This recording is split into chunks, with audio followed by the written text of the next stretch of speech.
A man digging in his backyard found a treasure. After brushing away the dirt, a wooden box came into view. David felt both happy and worried. Happy because he had just bought the house, so whatever was inside was pure profit. Worried because he didn't want any unnecessary trouble. Of course, none of that mattered. What mattered was finding out what was inside. He thought his eyes were playing tricks on him, so he lifted the cover again.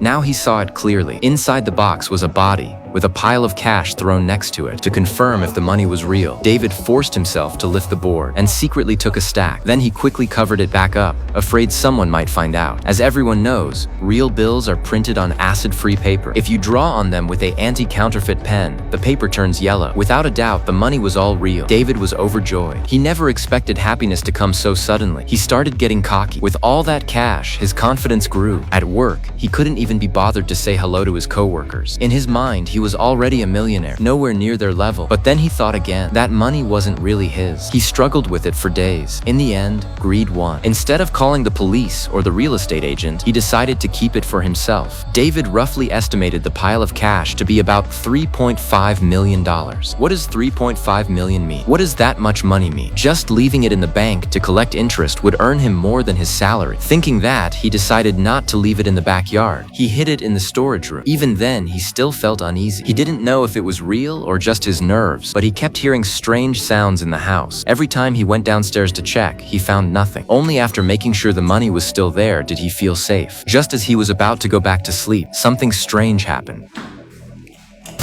Out of the corner of his eye, he seemed to see the body from the box. Afraid the money would be taken, he hurried to the backyard to check. He lifted the board. His heart finally settled. The body was still there. That meant he must have been seeing things. After all, it had no heartbeat and no pulse. How could it come back to life? After being up all night, David barely fell asleep before it was time for work. He dragged his tired body to the office. The manager saw how exhausted he looked and yelled at him, saying if it happened again, he would be fired. Before, David would have been upset, but now he felt nothing. With millions sitting at home, the only reason he still came to work was to avoid looking like he had money. He tried to go back to his old life, but it was hard. The money made him arrogant. Even when drinking with his best friend, he couldn't find anything to talk about. Maybe David himself didn't realize it, but money was slowly eating away at his mind. He had changed. He ran his mouth. He became rude. He didn't even say goodbye before getting up and going home, leaving his friend at the bar. His behavior was bound to end badly. When David got home, he felt like the world had collapsed. There were 2 extra sets of footprints on the floor. He compared them to his own shoes. They were much bigger. That meant someone had been inside his house. If nothing unexpected happened, something bad was coming soon. Luckily, the money hadn't been stolen. It was still in the storage room. That was good news. But David had to figure out who left those footprints. He had just moved in not long ago. The only people who knew about the place were his daughter and the real estate agent who sold him the house. To find out who it was, David called his daughter first. He asked her to meet up, pretending he just wanted to catch up. The real reason was to see if she had visited him recently. She said no. She had a new boyfriend and was busy dating. She didn't have time to see him. David figured that made sense. The footprints were bigger than his own. There was no way they belonged to his daughter. After ruling her out, only the real estate agent was left. To keep strangers from breaking in again, David hid the entire $3.5 million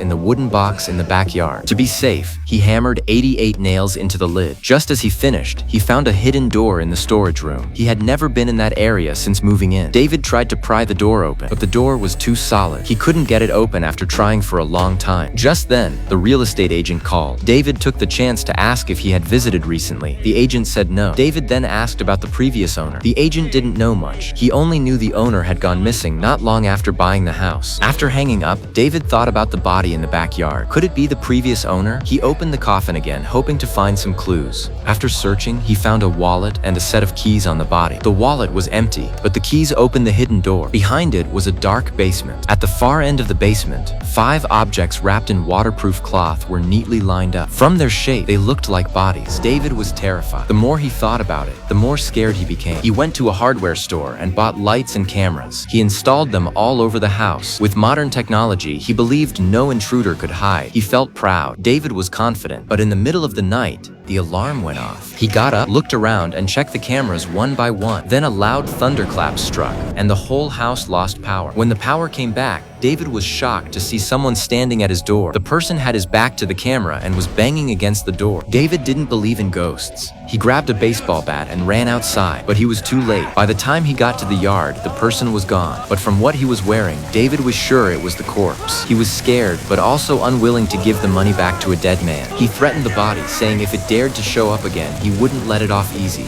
After being up all night, he finally fell asleep. But when he looked at his watch, it was time for work again. Just as David started his car, he saw the body in the backyard mysteriously stand up. But when he stopped and got closer, the corpse quickly lay back down in the coffin, as if warning David not to touch the money. David wasn't scared off by a dead man. He grabbed a chainsaw and dismembered the body right there. But as soon as he threw the bloody clothes into the trash, he came home to find the real estate agent. David tried to send him away, but the agent had already found the body in the backyard and wanted to call the police. David had no choice. He swung his hammer and sent the agent to the afterlife. Then he wrapped the body up and put it in the basement. By now, David had completely lost himself. That night, his friend just wanted to grab a drink. He accidentally set off the alarm. David thought he was a thief trying to steal the money. He tackled him to the ground and performed brain surgery with a drill. His body ended up in the basement too. Over the next several days, David stayed home and didn't dare go out. He was afraid someone else would find out about the money. Of course, if anyone came, no matter why, David would kill them without hesitation. That changed only when his daughter showed up. At first, David planned to kill his daughter like the others and throw her in the basement. But blood is thicker than water. At the last moment, her cries woke up his conscience. Now David finally understood the previous owner. He must have been so afraid of losing the money that he killed people. The bodies in the basement proved it. Sadly, David had gone down the same path. He knew the money was the root of all evil. After thinking it over, David decided to solve the problem for good. He put the money in bags, took them to the backyard, and dumped them all back into the wooden box. Then he poured gasoline over everything. Yes, David planned to burn it all. A good idea, but when it came time to do it, he couldn't go through with it. In the end, David made a crazy decision. He climbed into the coffin to guard the money forever. The previous owner must have died the same way. Like David, he became paranoid after finding the money. He suspected everyone who got close to him of wanting to steal it, and he killed them without mercy. Even if they regained their sanity in the end, greed always won. Otherwise, they wouldn't have chosen to die just to stay with the money forever. This story tells us that we should stay grounded. Unexpected wealth can turn into unexpected disaster. What do you think?